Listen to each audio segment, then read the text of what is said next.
हम लोगों ने इलेक्शन कमीशन से ये रिक्वेस्ट की अपनी पटिशन के अंदर भी जो आज जमा होगी कि हमें पूरे हलके में री इलेक्शन चाहिए, सिर्फ 20 पोलिंग स्टेशंस पे री इलेक्शन नहीं चाहिए। उसकी वजह ये नहीं है कि वो जो 20 पोलिंग स्टेशंस के जो प्रिजाइडिंग ऑफिसर्स धुंध में अगवा हो गए थे, वो भी एक बहुत बड़ी वजह है। और जब वो वापस बाजमात लाए गए तो उन्होंने, किसी ने ये कह दिया मेरी ऐनक टूट गई थी, किसी ने कहा धुंध में मेरा फ़ोन चल नहीं रहा था, किसी ने कहा मेरी गाड़ी ख़राब हो गई थी। तो जिनकी ऐनकें टूट गई थी, जिनकी गाड़ियाँ ख़राब हो गई थी, उन्हीं के हलकों में पोल सबसे ज़्यादा वोट्स पोल हुए। तो मेरा ख्याल है कि पोलिंग तो 5 बजे बंद हो जाती है। ये कौन सी ऐसी जगह है जहाँ पर पूरी रात पोलिंग चलती रही और जो पोलिंग की रेशियो है वो सुबह को 88 पे पहुँच गई। सिर्फ ये एक वजह नहीं है, इसको एक लार्जर उसमें देखना पड़ेगा। और वो ये है कि सुबह से इन्होंने बड़ी मुनज़्ज़म धांधली की है और सुबह से इन्होंने PMLN के जो स्ट्रॉन्ग होल्ड्स थे, पूरा डस्का माशाअल्लाह PMLN का स्ट्रॉन्ग होल्ड है, तो इन्होंने बड़ी चालाकी के साथ पहले फायरिंग करके वोटर्स को हरासा किया। सबसे पहला असूल वोटिंग का ये होता है कि जिस भी पार्टी को वो वोट करना चाहते हैं, वोटर्स को, आवाम को एक पीस ऑफ माइंड के साथ और एक अच्छा माहौल फराहम किया जाना चाहिए ताकि वो अपने हक़ के राय दही को इस्तेमाल कर सकें। तो वो उनसे छीना गया, उनका बेसिक राइट उनसे छीना गया, उनको खौफ व हरास के माहौल के अंदर वोट डालने पर मजबूर किया गया। और तब भी जब डस्का के और वज़ीरा के बाद के अवाम डिटर नहीं हुए, पीछे नहीं हटे, तो इन्होंने फिर बाय डिज़ाइन पोलिंग स्टेशंस को बंद कर दिया। 6-6 घंटे पोलिंग स्टेशंस पे पोलिंग सस्पेंड की गई। हमने वो वीडियोज़ आवाम को दिखाई, मैंने अपने ट्विटर अकाउंट से भी ट्वीट की कि जहाँ पर आवाम दरवाज़ा तोड़ रही है कि दरवाज़ा खोलो पोलिंग स्टेशन का, और दरवाज़ा बंद है। और जब अंदर वो दरवाज़ा तोड़ के दाखिल हुए तो सारे प्रिजाइडिंग ऑफिसर्स, सब लोग डेस्क आगे रख के बिल्कुल खाली बैठे हुए थे और एक भी वोटर अंदर नहीं था, लेकिन पोलिंग स्टेशंस के दरवाजे बंद रखे गए। उसके बाद जब आवाम ने देखा कि पोलिंग का टाइम जो है वो कंक्लूड हो रहा है, तो उन्होंने फिर दरवाजे पीटने शुरू किए, पोलिंग स्टेशंस के दरवाजे खुलवाने शुरू किए। तो इस तरह तो, और गलियों में, मतलब पोलिंग स्टेशंस के बाहर जो गलियां थी, महल्ले थे, वहाँ दूर दूर तक शेर के वोटर्स थे और पूरी दुनिया ने देखा उसको। तो शेर के वोटर्स को इस तरह बाय डिज़ाइन पोलिंग स्लो करके पोलिंग प्रोसेस से बाहर रखा गया, वोट नहीं डालने दिया गया। उसके बाद आपने वो मनाजिर अपनी आंखों से देखे, मैंने ख़ुद ट्वीट किए थे कि किस तरह उन्होंने पोलिंग के थैले ही, वोट्स के थैले ही उठा के भाग गए। और आप उस प्रिजाइडिंग ऑफिसर का क्या नाम है उसका, वो जो एक तसद्दुक हुसैन है, उसने भी ये गवाही दी है। उसने गले में अपना कार्ड भी पहना हुआ है, उसने अपना नाम और पोलिंग स्टेशन नंबर भी बताया है। और उसने कहा कि हमें ज़बरदस्ती कहा जा रहा था कि इलेक्शन कमीशन की गाड़ी में नहीं, दूसरी गाड़ियों में बैठो और मतलब अगवा हो जाओ। इसी तरह वो जो वोट चोर, एक प्रिजाइडिंग ऑफिसर PTI का कारिंदा पकड़ा गया है, वो वोट का थैला चोरी करके फ़रार हो रहा था, उसको रंगे हाथों पकड़ा है और वो सब वीडियोज़ आवाम के सामने हैं। तो उसके बावजूद जब मुस्लिम लीग नून जीत रही थी, इस तारीख़ी ब्लेटेंट नेकेड धांधली के बावजूद जब मुस्लिम लीग तब भी जीत रही थी अल्हम्दुलिल्लाह, तो इन्होंने क्या किया, इन्होंने धुंध की आड़ में वो 20 अफसरान को ये अगवा कर लिया। और ये मैं नहीं कह रही, ये इलेक्शन कमीशन की अपनी प्रेस रिलीज़ भी कह रही है और ये कह रही है कि जब वो 20 वापस लाए गए तो उनके नताइज में रद्दोबदल था। इसके बाद आप सिर्फ ये बताएं कि मैं 20 हलकों का या 20 पोलिंग स्टेशंस का किस तरह से मान लूँ रीपोल। मुझे तो पूरे हलके का, मेरे पूरे डस्का का वोट छीना गया, हम कैसे मान लें उसको? हम नहीं मान सकते। पूरे डस्के का इलेक्शन दोबारा होगा और इलेक्शन कमीशन से मैं ये रिक्वेस्ट भी करती हूँ कि ना सिर्फ ये कि हमें रीपोल पूरे हलके का दिया जाए, डस्का का, बल्कि जो भी जिम्मेदारान हैं, चाहे वो IB के ऑफिसर्स हैं, चाहे वो किसी और इदारे के ऑफिसर्स हैं, चाहे वो PTI के ऑफिस होल्डर्स हैं जो डस्का में बैठे रहे और ये काम अपनी निगरानी में करते रहे, चाहे वो इंतज़ामिया के अरकान हैं, चाहे वो पुलिस ऑफिसर्स हैं जिनके अंदर वो ज़हीर विर्क साहब जो है वो शामिल हैं, और चाहे वो चीफ सेक्रेटरी हों, चाहे वो जो वज़ीर आला पंजाब हो या जो भी हों, उन सब को के ख़िलाफ़ एक्शन लिया जाए उनको कैफरे किरदार तक पहुंचाया जाए ताकि इस घिनौनी प्रैक्टिसेस को हमेशा के लिए मुल्क से ख़त्म किया जाए। हमजा की बेल हो गई जी, अल्लाह ताला का शुक्र है, अल्लाह का शुक्र है। 2 साल बाद ना तो कोई सबूत न पेश कर सकी, इस पर आप अपने ताबेदार को क्या कहेंगी, क्या पैगाम देंगी? देखिए, हमजा ने बहुत बड़ी कुर्बानी दी और बड़े सब्र और हौसले से दी। एक इकलौती बेटी है उसकी जो अल्लाह ताला ने उसको 20-22 साल के बाद दी, वो उसके बगैर बड़ी हो गई। जब वो जेल गया तो शायद वो चंद माह की थी, तो लेकिन वो डटा रहा, नैरेटिव पे भी खड़ा रहा, पार्टी का साथ भी उसने डट के दिया, एक दिन के लिए नहीं वो घबराया। तो हम सब मिलके पहले तो हमजा शहबाज शरीफ को खराज तहसीन पेश करते हैं। और जिस तरह जुल्म उसके साथ हुआ और बाकी मुस्लिम लीग नून के अरकान के साथ जिनको महीनों सालों जेल में रखा गया और आखिर में इनको धूल चाटनी पड़ी, एक पैसे की कोई करप्शन या कोई रॉन्ग डूइंग नहीं निकली, तो ये जो जुल्म और ज़्यादती होती है ये कॉन्सिक्वेंसेस के बगैर नहीं होती। और वो वक्त दूर नहीं है भाई कि जब इनको कॉन्सिक्वेंसेस भुगतने पड़ेंगे इंशाअल्लाह ताला। और अब ब्रॉडशीट पे आ जाएं, जिसको मैंने पहले दिन ही फ्रॉड शीट कहा था। इसी तरह हर आने वाला दिन इनको जलील और ख्वार कर रहा है, इनको रुस्वा कर रहा है, इनको एक्सपोज कर रहा है, इस जाली वोट चोर इमरान खान को और उसकी हुकूमत को एक्सपोज कर रहा है और मियाँ साहब को अल्लाह ताला सुरखरू कर रहा है। ब्रॉडशीट की बड़ी बातें सुन रहे थे कि ये सबसे पहले तो ये सामने आया कि इमरान खान उनसे मिला और उसके बाद इमरान खान की अपने हुकूमत के कारिंदों ने जिन्होंने एहतसाब का झूठा ठेका उठाया हुआ है, वो इनको रिश्वत की ऑफ़र करते रहे और कहा गया कि हमारा कमीशन हमें दें। और आखिर में क्या हुआ, पैसे लेने गए थे और नवाज शरीफ से निकलवाने गए थे, उल्टा लेने के देने पड़ गए और नवाज शरीफ को उल्टा इनको 45 लाख रुपया पाकिस्तानी अदा करना पड़ गया। तो इससे बड़ी बदनामी, रुसवाई और क्या होगी कि पूरी दुनिया के सामने आप एक्सपोज हुए। और ये भी मैं बता दूं, ये मैं बताना चाहती हूँ कि ये जो कौमी ख़जाने को इन वोट चोरों, आटा चोरों, चीनी चोरों, बिजली चोरों ने नुकसान पहुँचाया है, वो सब ये ब्रॉडशीट में भी जो हुकूमत पाकिस्तान को जुर्माने भरने पड़े हैं अपने इंतकाम के और अपने जो गलत मलत और झूठा एहतसाब किया था और इंतकाम किया था उसमें इनको पहली दफ़ा हुआ है कि किसी एम्बेसी के पाकिस्तान के अकाउंट्स फ्रीज़ हो गए हों और उसमें से पैसा निकलवा लिया गया हो।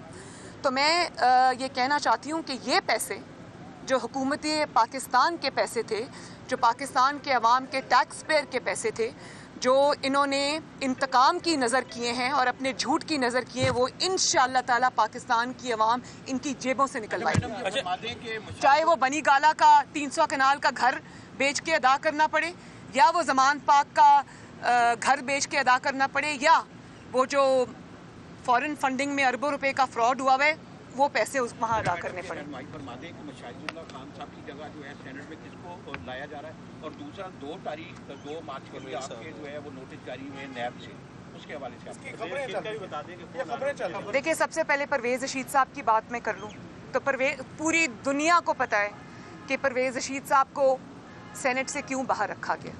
उसकी वजह ये नहीं है कि वो ये तब से चला आ रहा है जब एक इलेक्टेड हुकूमत पे दबाव डालकर उनको निकलवाया गया और उनके ख़िलाफ़ साजिश की गई। मैं तो उनको कह रही थी आपको मुबारक हो परवेज़ अंकल, आप मोहम्मद नवाज़ शरीफ और मरियम नवाज़ शरीफ की सफ़ में आके खड़े हो गए। लेकिन पूरी दुनिया जानती है कि उनको क्यों निकाला गया। ये लोग जो हक़ का स्टैंड लेते हैं, गलत को गलत कहते हैं, सिविलियन सुप्रेमेसी के ऊपर खड़े रहते हैं, बल्कि स्टैंड लेते हैं और कहते हैं कि कोई भी इदारा अपने आईनी हदूद से बाहर निकल कर कोई काम नहीं करेगा और झुकने से इनकार कर देते हैं, उनके साथ ये सलूक होता है। अब मैं आपको ये भी बता दूं कि 2 किस्म के इंसाफ हैं इस मुल्क में। परवेज़ रशीद साहब के फ़ैसले ने और ज़्यादा मज़ीद उसको बेनकाब कर दिया। आप देखें कि जो PTI के बदनाम ज़माना किरदार हैं, जिनके बारे में गुंडागर्दी और रॉन्ग डूइंग इस्टेब्लिश हो चुकी है, वो उनके पेपर्स एक्सेप्ट हो जाते हैं। और परवेज़ रशीद जिनके पास सवाए अपनी इज़्ज़त और अपने एक असूल के और जमहूरियत की जिद्दोजहद के उनके पास कुछ भी नहीं है। तो ये जो ज़्यादती हुई है उनके साथ, ये जो डबल स्टैंडर्ड्स एक्सपोज हुए हैं, ये पूरी कौम ने देखा है। और ये भी आप याद रखें कि ये आज तो चल गया, कल शायद चल जाए, लेकिन बहुत अरसे तक ये चीज़ें नहीं चलेंगी। तो ये जो इंसाफ के दो मयार हैं, ये इंसाफ के ऊपर एक धब्बा हैं और आला अदलिया को इसका नोटिस लेना चाहिए, क्योंकि ये जो पसे पर्दा किरदार होते हैं वो नज़र नहीं आते, अदलिया का चेहरा दागदार होता है। तो ये अदलिया को इसका नोटिस लेना चाहिए। दूसरा, आपने मेरे ख़िलाफ़ नैब की नोटिस की बात की, तो मेरे ख्याल है सुना तो मैंने भी यही था, फिर अचानक सुना कि वो धुंध में वो नोटिस भी गुम हो गए। लेकिन मैं ये कहना चाहती हूँ कि मरियम नवाज शरीफ का आपके पास यही इलाज है। आपके ऊपर वो जो भी बात करती है, आपके पास उसका कोई जवाब नहीं है। उसकी जो किसी भी ना अवाम की जो एक स्ट्रगल लेकर हम साथ चल रहे हैं, उसका तोड़ आपके पास नहीं है। या आपके पास धुंध में बंदे अगवा करना आपका शेवा है, या धांधली करना आपका शेवा है, या ये कि जिसको आप इन झुका नहीं सकते उसको आप अगवा करके जेल में डाल दें, ये भी अगवा है। और इमरान खान साहब एक अब इस्टेब्लिश्ड अगवाकार हैं और अल्लाह का शुक्र है, अल्लाह का फ़ज़ल है कि मैं बिल्कुल नहीं डरती। पहले भी इन्होंने मुझे नाहक 2 दफ़ा अंदर रखा। ये लोग ये नहीं जानते कि अंदर रखना जो है ना, किसी को जेल में बंद करना झूठे मुकदमात में, वो किसी चीज़ का हल नहीं होता।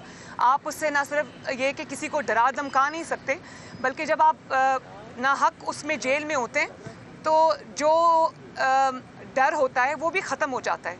और आप पहले से भी ज़्यादा, कम अज़ कम मैं पहले से भी ज़्यादा तवाना होकर और अपना जज्बे को तक़वियत देकर अल्लाह ताला ने मुझे उन 2 मराहिल में से भी गुजारा। तो अगर आपके पास यही एक दुनिया को देखने दें कि आप कितना डर रहे हैं, हर जगह आप फेलियर हैं, आप गवर्नेंस में फेलियर हैं, आप फॉरेन रिलेशंस में फेलियर हैं, आप अपनी गवर्नेंस में फेलियर हैं, आप कीमतें कंट्रोल करने में फेलियर हैं, आप आवाम को रिलीफ देने में फेलियर हैं, बल्कि आप मुजरिम हैं उनके। तो अगर ये आपने अपने कफन में आखिरी कील ठोंकना है तो ज़रूर करें। मैडम ये बताइएगा कि डस्का इलेक्शन के हवाले से आपने बात की कि पूरे हल्के में इलेक्शन होना चाहिए। अगर इलेक्शन कमीशन ये फैसला करता है कि वो सिर्फ 23 हल्कों में होगा, तो ऐसी सूरत में फिर नून लीग का क्या डिसीजन होगा? क्या बाइकआउट करेंगे या क्या? नहीं, ये ज़रा अजम्पशन की बात है, पहले फैसला आ जाने दें। वो अभी मुकदमा सुन रहे हैं। हमारे पास नाकाबिले तरदीद शवाहिद हैं जो हमने पेश किए हैं। इलेक्शन कमीशन की अपनी फाइंडिंग भी यही है, क्योंकि उनकी प्रेस रिलीज़ भी यही कह रही है। तो पहले फ़ैसला आने दें। और मैं ये कहना चाहती हूँ चीफ़ इलेक्शन कमिश्नर से कि ये आपके पास मौका है। आपका जो ECP है एक कौमी इदारा है, और वोट की इज़्ज़त करवाना, वोट की हुर्मत की हिफाजत करना, पाकिस्तान के अवाम के हक़ राय दही को यकीनी बनाना आपकी ज़िम्मेदारी है। और 22 करोड़ अवाम आपकी तरफ देख रही है।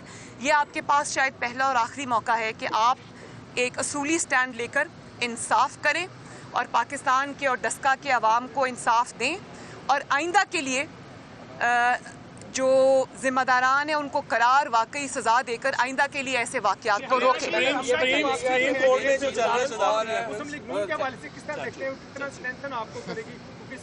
क्या हमजा की वापसी की जमानत को आप मुस्लिम लीग नून को के हवाले से किस तनाज़ुर में देखते हैं? इस वक्त सिर्फ एक ही जो है वो शरीफ खानदान की जो सबूत है वो मैदान में है, अब उनका आना आपको कितना स्ट्रेंथन करें? बहुत ज़्यादा, क्योंकि वो बहुत मेहनती है, अपने काम को, सियासी कामों को अच्छे से जानता है, और उसकी कमी मुझे हर मौका पर महसूस हुई, पार्टी को महसूस हुई।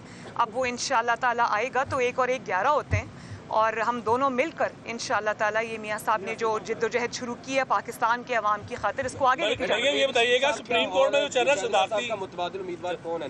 मेरा ख्याल है कि अनाउंस कर दिया आज हमने, अभी नहीं किया, अभी आपके पास लिस्ट आ जाएगी। मियाँ साहब की ये, क्योंकि मुशाहिदुल्लाह साहब हमारे बहुत ही शानदार एक पुराने सिविलियन सुप्रेमेसी पे खड़े होने वाले, जमहूरियत के अलमबरदार थे, पार्टी के वफ़ादार थे। मियाँ साहब के एक बहुत बाएतमाद साथी थे, एक बहुत जमहूरियत की बहुत तवाना आवाज़ थे। उनकी कुर्बानियाँ हैं। मुझे उनकी मुलाकात मेरे साथ हुई थी जब मुशर्रफ ने कूक किया था, और मियाँ साहब जो है वो कराची में अरेस्टेड थे। तो वहाँ पर ही मैंने इनको तब देखा और वहाँ पर इनसे मेरी मुलाकात हुई। 1999 की मैं बात आपको बता रही हूँ। तब से उनकी कुर्बानियों का, उनकी जिद्दोजहद का सिलसिला जारी है। तो ऐसे इंसान को याद रखना और हमेशा के लिए ज़िंदा रखने के लिए ज़रूरी है कि उन्होंने जिसको अपना कवरिंग कैंडिडेट बनाया था वो उनका बेटा है अफनान, डॉक्टर अफनान, एक PhD हैं और कमाल का लड़का है, बहुत लर्नेड और ऑब्वियसली क्योंकि जमात से उसका ताल्लुक़ है, अपने वालिद के साथ क्लोज़ रहा है, तो वो असूल उसने भी अपनाए हैं। तो मियाँ साहब की ये एक ख्वाहिश थी कि उनको रिवॉर्ड किया जाए। अब हमारा पार्लियामेंट्री पार्टी का इजलास हो रहा है, देखें क्या फ़ैसला आता है। लिस्ट जल्दी आपके सामने आ जाएगी। बिलावल भुट्टो भी आज पहुँच रहे हैं, मुलाकात आपकी होगी और पहुँच गए मतलब, और गिलानी साहब के बिलावल भुट्टो मेरे पास इंशाल्लाह ताला कल आ रहे हैं और ये उन्होंने कहा था, तो मैंने उनको कहा आप ज़रूर तशरीफ़ लाएँ, बल्कि मेरे साथ लंच करें। तो कल वो आएंगे इंशाल्लाह ताला, उनसे मिलके बातचीत होगी। सुप्रीम कोर्ट में जो चल रहा है सदारती रेफरेंस, आप क्या देख रही हैं कि उसके अंदर जो फैसला अभी तक जो नज़र आ रहा है, जितनी भी हम उसकी ऑब्जर्वेशन सुन रहे हैं कि मुतनासिब नुमाइंदगी की तरफ वो जाता नज़र आ रहा है। अगर यही फैसला आ जाता है, मुस्लिम लीग नून उसे तस्लीम करेगी या क्या देख रहे हैं? मैं इसके बारे में मेरा वही असूली मौक़िफ़ है जो पहले दिन था। मैं ये समझती हूँ कि ये जो इलेक्शन के अंदर हॉर्स ट्रेडिंग और ये जो फ़ोन करवा के लोगों को, MPAs को, MNAs को, सेनेटर्स को दबाव में लाया जाता है, ये खुफिया वोटिंग जिनको सूट करती है उनको करती है। लेकिन मेरा असूली मौक़िफ़ ये है कि इसके ऊपर पार्लियामेंट जो है वो, क्योंकि ये आईनी शिक है, इसके अंदर कोई तरमीम अगर लानी है तो वो पार्लियामेंट कर सकती है, लेकिन वो ये जाली हुकूमत नहीं कर सकती। हम इंशाअल्लाह ताला ज़रूर इस कानून को तब्दील भी करेंगे। अल्लाह ताला करे कि कोई बेहतर जमहूरी हुकूमत आए, उसके साथ बैठ के उसके साथ पूरा तावन भी करेंगे। मुस्लिम लीग नून की भी अगर हुकूमत आइंदा आती है इंशाअल्लाह, तो उसमें भी हम ये तरमीम ज़रूर करेंगे। लेकिन ये तरमीम करना सिर्फ अवाम के मुंतखब नुमाइंदों का हक़ है, वही ये तरमीम करेंगे। ये इख्तियार सुप्रीम कोर्ट के पास नहीं है। और मैं सुप्रीम कोर्ट को पहले भी ये रिक्वेस्ट कर चुकी हूँ कि ये एक सियासी मसला है, आप इसमें पार्टी ना बने। और ये लोग तो चाहते हैं कि पहले हमें फ़ोन करवाए गए कि प्लीज़ बैठ के इमरान ख़ान के साथ पार्लियामेंट से इस पे लेजिस्लेशन करें। हमने इनकार कर दिया, हमने कहा कि हम इमरान ख़ान को कोई रिलीफ नहीं देंगे। तो फिर वो ऑर्डिनेंस लाने की कोशिश करते रहे, फिर सुप्रीम कोर्ट चले गए। तो मैं सुप्रीम कोर्ट को आज भी ये रिक्वेस्ट करना चाहती हूँ कि वो इसमें पार्टी ना बने, क्योंकि ये परसेप्शन उसका यही आएगा कि इमरान ख़ान की डूबती हुई कश्ती को बचाने के लिए, तहरीक इंसाफ की डूबती हुई कश्ती को बचाने के लिए, जब इमरान ख़ान की हुकूमत कमज़ोर हो चुकी है, जब हर तरफ से उसको नाकामी और रुसवाई का सामना करना पड़ रहा है, जब वो ग्राउंड से, बैटल फील्ड से रिट्रीट कर रहा है और हर जगह वो फेलियर है और उसके अरकान भाग रहे हैं, उसके MNAs भाग रहे हैं, उसके MPAs भाग रहे हैं और एक बगावत सी हो चुकी है उनके रैंक्स के अंदर। तो ऐसे में अगर सुप्रीम कोर्ट इमरान ख़ान साहब को कोई रिलीफ देता है तो पाकिस्तान की आवाम उसको एक बायस्ड फ़ैसला समझेगी। मैं दोबारा से कह दूं कि ये 2 साल 3 साल पहले जब इनका सेनेट के चेयरमैन का इलेक्शन हुआ था, तो इमरान ख़ान को तब शो ऑफ हैंड्स नहीं याद आया, तब उनको ओपन बैलेट याद नहीं आया, तब उनको ट्रांसपेरेंसी याद नहीं आई, तब उनको ये याद नहीं आया कि हॉर्स ट्रेडिंग होती है, तब उनको ये नहीं याद आया कि ख़रीदे जाते हैं और फ़रोख्त किए जाते हैं अराकीन। और ये भी लोगों को बताएं कि ना सिर्फ आपने अराकीन को उस वक्त ख़रीदो फ़रोख्त की, बल्कि आपने एजेंसीज़ को इस्तेमाल किया, उनसे फ़ोन करवाए और दबाव डलवा कर, फ़ाइलें खुलवा कर अपोजिशन के अरकान की आपने उनको ख़रीदा, उसको भी ख़रीदना कहते हैं। तो आज अचानक आपको जब आपके पैरों के नीचे से ज़मीन हिल रही है, खिसक रही है, तो आज आपको याद आ गया कि शो ऑफ हैंड्स होना चाहिए। आप किसको बेवकूफ़ बना रहे हैं?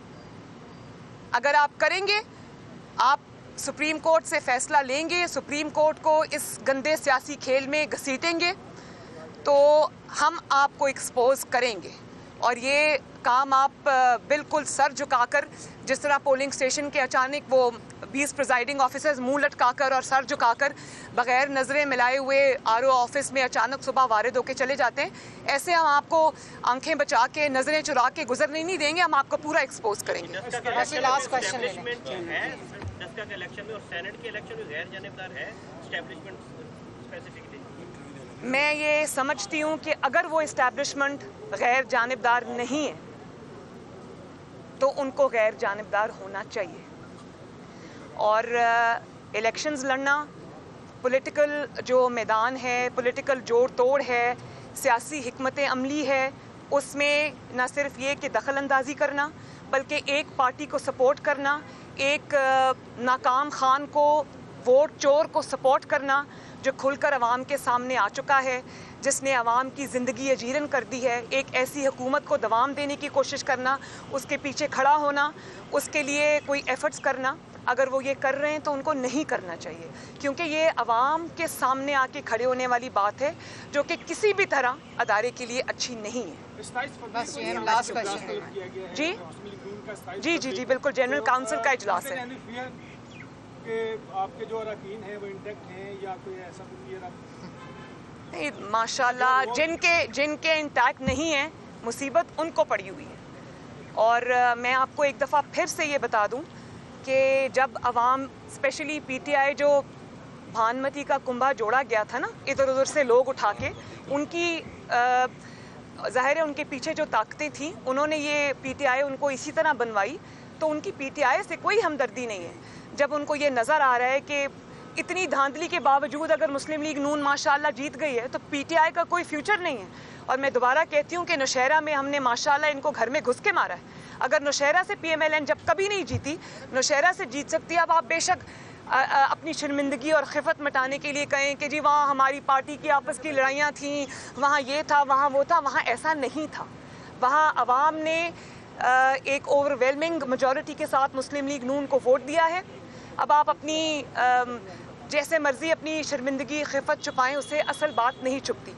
और दूसरी बात ये कि मैं आखिर में ये भी कह देना चाहती हूँ कि जो लोग ये कह रहे हैं ना कि ये लोकल सतह की धांधली हुई थी, इसमें लोकल पीटीआई इन्वॉल्व है, इसमें लोकल एडमिनिस्ट्रेशन इन्वॉल्व है, तो ऐसा हरगिज़ नहीं हुआ था। इसमें एजेंसीज़ इन्वॉल्व थी जो इमरान खान वोट चोर के नीचे आती हैं, और वो हाईएस्ट ऑफिस से जिस पे इमरान खान कब्ज़ा करके बैठा हुआ है, जिसको प्राइम मिनिस्टर का ऑफिस कहते हैं, वहाँ से ऑर्डर्स और इंस्ट्रक्शंस के बगैर एक सुई भी नहीं हिल सकती। तो मैं ये अच्छी तरह जानती हूँ कि वो नाम मेरे पास आ चुके हैं। मैं सिर्फ ये इंतज़ार कर रही हूँ कि ईसीपी के पास क्या क्या सबूत हैं वो सामने आएँ, और मैं ये इंतज़ार कर रही हूँ कि ये ख़ुद सच बता दें और मज़ीद शर्मिंदगी से बच जाएं, वरना वो हक़ाइक़ मुझे आवाम के सामने लाना पड़ेंगे कि किस तरह वो 20 में से चंद प्रिजाइडिंग ऑफिसर्स को पूरी रात गाड़ियों में घुमाया गया और उनसे नताइज तब्दील कराए गए, और किस तरह बाकी को एक डेरे पर ले जाकर वहाँ पीटीआई का कौन कौन सा रुकन मौजूद था, वहाँ किस किस एजेंसी का कौन सा रुकन मौजूद था, मैं अच्छी से जानती हूँ। तो वो अगर ये चीज़ें एक्सपोज ना की तो ये मैं कर दूँगी। बस आखिरी सवाल, इमरान खान कब घर में इसका इलाज मुमकिन नहीं है? यहाँ पे क्यों नहीं हो सकता? ये टॉपिक ऑफ डिस्कशन नहीं है। इलाज हो सकता है या नहीं हो सकता, मैं बाहर नहीं जा रही। शुक्रिया। इमरान खान घर कब जा रहे हैं? अगली डेडलाइन बता दें। सेनेट इलेक्शन है, देखो मेरी बात सुनो, मुझे तो, मैं तो तारीखें नहीं दे सकती, लेकिन मैं ये ज़रूर जानती हूँ कि उनकी जो हरकतें हैं ना, उनका जो घबराना है, उनके जो हवास बाख्तापन का सबूत है।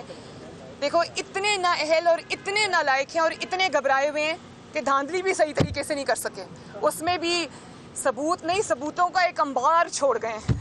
तो ये जो इनकी घबराहट है, जो इनकी हरकत और सकनात हैं, जिस तरह इनके सांस, हाथ पाँव फूले हुए हैं, उससे तो मुझे ये नज़र आ रहा है कि हमसे पहले उनको पता है कि वो कब जा रहे हैं। शुक्रिया। का जो जाती उमरा में मीडिया से गुफ्तगू कर रही थी।